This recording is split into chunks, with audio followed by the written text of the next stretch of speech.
ADHD? No, I have ADHD. Sorry. This is just really entertaining. Hey guys, welcome back to my channel.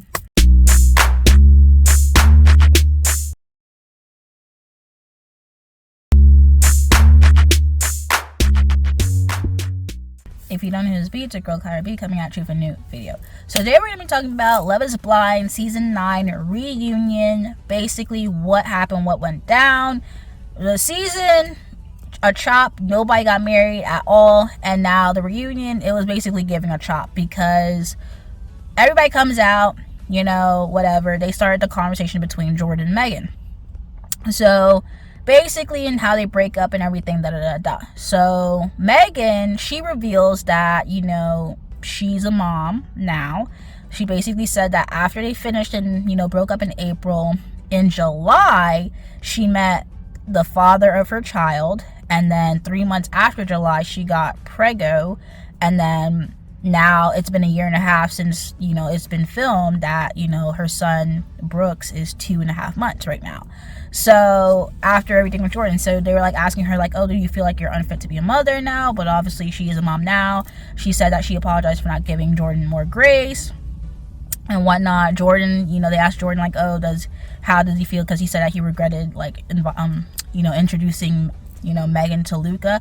Stability, like if you basically introduce your 5-year-old to basically his, you know, potential stepmother, then, you know, the 5-year-old is gonna now wonder like, oh, what happened to my potential stepmother? Like, what happened? Like, I just introduced you. Like, it's a big situation, and now it's like, oh no, we're not going through with the wedding. So obviously, you know, definitely feels a type of way about that. He basically said like, you know, it's nothing against her, but basically for his stability, it, you know, he regretted that situation. So I mean, it's very understandable. You know, he was very, you know, cool, calm, collected after they introduced, you know, Megan's, you know, father of her child. I don't know if they're married, I don't know if they're engaged, but he's the father of her child. He's bald. You know, she said that they had like ups and downs in that relationship, so I don't know. But, you know, that's the father of her son Brooks. So they're seemingly together. So that was basically the first thing. The second thing was, you know, Patrick and Casey. They brought Patrick, Casey, and Kait. So essentially with Patrick and Casey, basically they were supposed to ask her, you know, essentially, you know, why did you not want to be with Patrick anymore? She basically was saying like, oh, she wanted to protect him and whatever. But they should have asked her like, okay, why as soon as they got ready to go to Baja, you were like, oh no, never mind. You should have been like, they should have asked her that point blank. So when she started speaking, Joy started laughing because I'm just like, she's basically saying like she's like being the victim here, and really Patrick got done dirty. So anyway, she was trying to throw back in his face how like, oh, she said that she was a distant second. And like Patrick's, you know, giving out facts like, okay, Anna was there till day 5, and then you were there until day 10. So I mean, he got to know Anna in 5 days, and that was his top choice. She left. He had 5 more days to learn about you, and obviously he did fell in love with you, whatever, and you know, you got engaged. So I don't really fault him for, you know, picking Casey, you know, after Anna left, because at the end of the day, you're dating multiple people, and obviously if your first choice left, then go to your second choice. I mean, at the end of the day, that's how basically what it is. If your first choice left, then go to your second choice. I don't really see a problem with Patrick doing that. So everybody trying to follow him like, oh, why did you propose to Casey? Well, because Anna left. Now, if Anna was still there, if this was a bliss situation and Anna stayed, and you know, he still went to Casey and she was still there with the pod situation, then yeah, he's wrong for doing that. But Anna, you basically gave him no choice. You left him high and dry, and then now you're talking about, oh, why did you propose? Well, what do you want him to do? Because you ruined your experience or stop having your experience in the pod. Do you want him to stop having his experience in the pod? No. I mean, unfortunately, that's just how the cookie crumbles. Netflix pays for the ring, so why do you want the ring back? But then again, why do you want to keep the ring? Might as well, if it's not, doesn't belong to Patrick, give it back to Netflix. Like, why do you keep holding on to the ring for? I mean, of course, Ali would say that, but whatever. Anyhow, you know, they gave Casey gave back the ring to Patrick, but then Chris Paul talking about, you know, this whole basketball game, because they went back to the whole, you know, playing basketball in the pods situation. So they're like, oh, you know, we're gonna play for the ring, and if you lose, you gotta give the ring back to Casey, or you get to keep the ring if you win. So at the end of the day, Casey ends up winning the basketball thing. So Vanessa and everybody was like, oh, give Casey back the ring. So I mean, obviously you're not gonna like hold on to it and like, oh no, but like, you just got back the ring. He was jokingly saying like, you're gonna get it back in Denver. But then Vanessa was like, oh, give her back the ring. And I guess he was just like, here you go. So I'm just like, we did all this for her to get, like, a year and a half later, she brings the ring. Mind you, they filmed this a year and a half ago. So a year and a half later, you get the ring back. Like, that's crazy work. And as soon as you get the ring back, he loses it because Chris Paul and Vanessa Lachey was like, oh, if we're playing for the ring, we're playing for the ring. So Casey gets back the ring for whatever reason, which is like crazy work because she didn't deserve it at all. A lot of time on this whole Patrick Casey situation. Turns out Casey, she got around. She had a month-long relationship with Joe. She, you know, talked to Brandon, Madison, and Joe. And Joe, he currently is in a relationship now. And I guess Madison was still salty about like, okay, she didn't get the closure that she needed or get the explanation that she wanted of why Joe felt this type of way. So she's basically pointing it at Casey, like how at a party Casey was all over Joe and da. And Joe's like, Casey's not really the reason, because he was feeling, you know, very uneasy about this whole situation when they were at the suit fitting. And if you watch the show back, you can see that. They're saying that the party was after the fitting. So they had the fitting, then the next day they broke up. But they had the party in after the fitting. So I'm just like, if he left the fitting, had a meltdown, they went to a party, and the next day, like, Casey wasn't the reason. You know, he just probably wasn't thinking about breaking things up that same night, but he waited till the next day to say, like, okay, this is over. So she's like, oh, Casey's the reason why they ended things.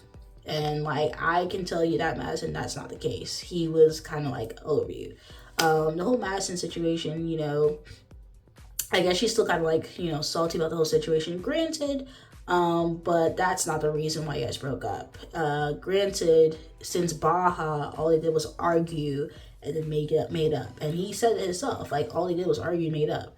And it wasn't really a good relationship at all. So it was like he basically tried to explain himself about the whole, you know, I guess physical body aspect that he talked about. And, you know, basically like apologize for that if it like came wrong or whatever. But, you know, he's in his relationship now. You know, he tried to move past it. You know, whatever. He got with Casey after the whole situation, but, you know, it is what it is. Then we get to the Annie, Kait, and Nick segment. So Nick, he was basically very apologetic. He apologized to Annie, apologized to Kait, because Kait basically on this whole situation about how Nick was very, very calculated, like, oh, he waited until they were at the party to apologize. Mind you, him and Annie were engaged. So what other time was he supposed to pull her up or call her to have a one-on-one? No shade, no tea. That's usually how it goes. You never really see the single couples or whatever from the pods until they go into like a open, you know, a group session situation. So I don't really understand how she's like, oh, he's calculated. Then she's basically saying like, oh, when they went to the pods, he was lowballing everyone. I mean, besides Andy and you, I don't think he was lowballing anyone, to be honest. Granted, yeah, he took it back, he apologized, blah, blah, blah. But like, she was trying to go hard on Nick for, like, you know, he came in to really get married to someone. I mean, wasn't that the point? Wasn't that the point of the whole show, was, you know, to actually find a connection, and that's what he was trying to do. Like, you trying to get down on him, and I mean, Annie, like, stood for him, like, yeah, I don't think that's how it was. Granted, you know, she didn't have to stick up for him, but she was sticking up for him, because Kait just seemed like, oh, everything he does was, you know, calculated. So he apologized to getting on the stage, because he was like, well, even after the whole rodeo situation, he met up with her again in the summer, and he explained that. But he's like, I didn't really have to apologize because I already apologized before. But she felt to still be like, oh, he's calculated. Like, calculated about what? Like, yeah, you came on the show, you didn't find a connection, you're still single at the end of the day. A year and a half and you're still single, so it's okay. So what about it? You know, him and Annie are on friendly terms. They only really discussed Nick and Annie. They were trying to like say like, okay, well, Joe, you know, Nick was trying to end the situation. You, Annie, are still, you know, was trying to, you know, not allow him to do that. And she was like, oh yeah, I forced the relationship. I don't think you really forced it per se. I feel like you self-sabotaged it because, you know, if you allowed Nick and you to go at the pace that, you know, he was willing to go at or whatever, and not like try like, oh, why don't you do this, and why don't you love me type of situation, then that's why you sabotage the relationship. That's why it went sour, because Nick, he wanted to be in a relationship, but then he was just like, yeah, if you keep on like trying to like undermine me, or in terms of like say like, oh, you know, I don't really love you, da da da, stuff like that, he's just like, yeah, I'm over it, because that's not the case. Like, don't do that. So she did that 2 times, and he was like, yeah, it drops. But like forcing it, you were trying to force it after he was like, yeah, it's over. I don't think you were forcing it beforehand, but that's what she said. She claimed that she forced it the entire time, which I don't think that was the case. I feel like he was going at the pace that he was going at, and you were trying to like basically like expect him to be on 100%, and he wasn't there yet, and that's when it got sour. But that was basically Nick and Annie's segment, because they didn't want to speak about that. Then they went to Ali and Anton. So Anton, he basically was like the Melissa situation, the girl who was dating his friend, who basically kind of like, you know, said that, oh, him and his friend used to go to clubs or whatever. So he was like, that was nasty work, which it was, because why did you wait till the bathroom to say that? You could have just aired it out at the table, because if the friend aired him out and say like, oh, they used to do that at McDonald's, why couldn't you just say, okay, well, him and his friend used to go to clubs together? I mean, at the end of the day, you were dating his friend currently, and you haven't seen the friend go to clubs, because that's what you told, you know, Alini in the bathroom. So I don't really understand how you're trying to dump him under the bus, but the guy that you're dating with is, you know, in good standing with you, correct? So yeah, that was nasty work. Basically, that was definitely one of the points of why they didn't get married, because she very much harped on that situation, told her family and friends about that situation, and that was one of the points. Then when the friends were talking about him and his truck driving situation, she's basically saying like, oh, all she said like, oh, her friend Daria was like, she's Ukrainian. She was like, oh, the men are, you know, expected to provide. I don't think anybody disagreed that Anton was expected to provide. He didn't have any problem with providing for you. He just expected you like to at least help around the house a bit, like clean up, cook, or whatever. Help do that, whatever. You know, you were basically expecting him to cook, clean, wash, and pay everything while you go to school. And you don't do nothing when you come home. You basically say, oh, well, when I was at home with my family, I wasn't expecting to do anything, so I expect you to do the same thing my family did. And that's when it was just kind of like, okay, is this a marriage, or you expect Anton to be your sugar father, essentially? So that's where, you know, she was in the wrong, because yeah, Anton, you know, providing, paying rent, whatever, you know, financially, no one had a problem with it. I don't think Anton either had a problem with that. But you not helping around the house or whatever, that's what he was just like, okay, you kind of like leave things nasty, messy, whatever, and like untidy. Like, please do something, da da da. That's all he was basically asking for, and asking the mother to basically talk to you about. So she basically only touched on that, but she didn't touch on the friend mocking him being a truck driver. But it is what it is. It is what it is. He said that, you know, the friend, the Melissa girl who spoke on him, didn't really even know him, because that was the second time meeting her, and that was nasty work. Then, you know, who else? Her friend was talking about him. You know, they don't even know him either. Just nasty work. He said that he works 14-hour days. He comes home. All he wants to do is just eat, go to sleep, or, you know, maybe have a beer, da da da. So he touched on that a bit, she was saying how, oh, Anton, you know, was different from the pause because she expected him to be like very outgoing, da da da da. And you know, when the cameras was off, he wasn't outgoing, but when the cameras were on, he was very outgoing. And then she joked and basically said like one of her things that made her not like him anymore was that he wore sandals and his toes were out. So it's just like, okay, that was a bit at the end. Like they showed a little clip of him wearing sandals and like her not feeling it. But you know, that was basically all Eleni had to say about her and Anton. They asked him if he was dating anybody. He's been dating somebody in the audience for a year. They asked Eleni. Eleni was like, oh, she wants to keep her personal life personal, which I'm just like, that's basically code for she's single or she's doing something else, because you were on a dating show, got engaged to the guy, but you don't want to say that you're just seeing somebody. You don't have to say who. You can just say like you're in a relationship or you're not in a relationship. Just say that, oh, you want to keep it personal. That's a lot of roundabout for whatever. It's either yes, you're dating somebody, or no. What it is. You could have been like Kay and said she's single as a Pringle. I mean, that's basically what it is. So at the end of the day, that's what she had to say. So then last but not least was KB and Edmund. KB basically was saying like, you know, Edmund was doing manipulation to her, emotional manipulation to her with the whole crying every bit. Like for the first 10 days, I guess, of living together, she was always crying, like never taking accountability. And then Edmund's like, oh, he doesn't remember crying and getting it out on his knees. But I'm just like, for the guy who cried because he didn't get no play, and then also climb into a closet, yeah, I can believe you did get down on your knees and start crying and not taking any accountability. I mean, he just basically talked about how like he wanted KB to like say something nice about him.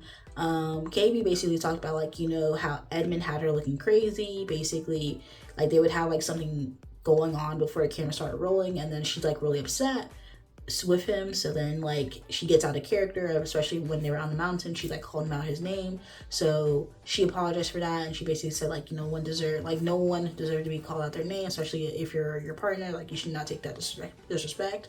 And I mean, she's right. Like you shouldn't really take that disrespect at all. Granted. So she basically appreciated that the relationship that she had with Edmund, that she, you know, taught her patience and stuff like that. And basically, you know, Edmund, he basically was like, you know, he's glad for the experience because, you know, he would never have somebody like KB. And that is true. I'm glad he knew that. He knew he would never had anybody like KB, especially with the behavior that he had. Like, so obviously they, you know, got a hug out of it. They seemed to be on cool terms. They both apologized to each other, and that was basically it.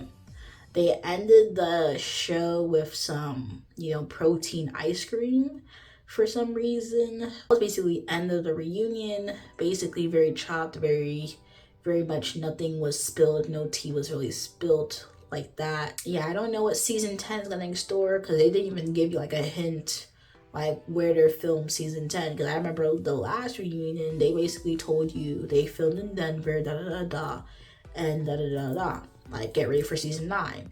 But they didn't even tell you, okay, if season 10 was already filmed. I mean, I feel like it has been, because if it's been a year and a half since season 9's been filmed, they probably got to work on the season 10. So we'll just have to see what about season 10 is going to store. Hopefully they get a better casting, producers, whatever, because this season wasn't it. Definitely wasn't it. But until next time, until the next Love is Blind season commences, if you guys like this video, comment down below, let me know your thoughts, comments, concerns. You subscribe to my channel, subscribe. And thank you guys for watching this video. Peace.